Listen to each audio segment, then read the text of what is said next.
Hello guys, আসসালামু আলাইকুম। আর আজকে দেরি না করে চলে গিয়েছিলাম শেরপুরে কপোতাক্ষ নদীর তীরে। আর ওইখানে যে নদী পার হওয়ার সময় দেখতে পেলাম এক বিদায়ক ঘটনা। সেখানে দেখতে পেলাম যে একটা গরু পেটে কিন্তু বাচ্চা ছিল, আর এই বাচ্চাটা সহকারে কিন্তু সে মারা গেছে। আর এখানে কিন্তু ১০-১২ জন লোক গরুটাকে কিন্তু নদীতে ফেলার চেষ্টা করছে। দেখুন গরুটা কিন্তু কমসে কম প্রায় ধরেন গিয়া আপনাদের ২০ থেকে ৫০,০০০ থেকে আরও বেশি দাম হবে। গরুটার দাম ৫০ থেকে ৬০,০০০ টাকা হবে।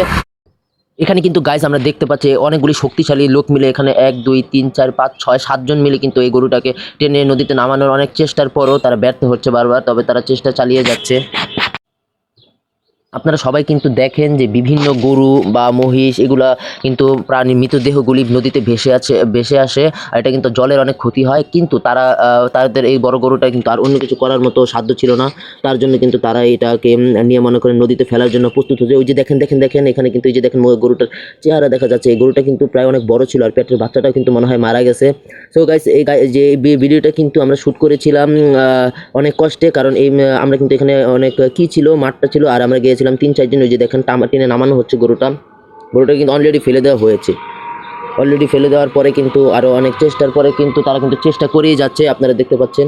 আর এখানে কিন্তু মনে করেন যে ওই যে নৌকাটা দেখতে পাচ্ছেন, এই নৌকাতে করে কিন্তু তারা মধ্য নদীতে ফেলতে পারতো, কিন্তু তারা এখানে ভাসিয়ে দিলে স্রোতে কিন্তু ভেসে চলে যাবে।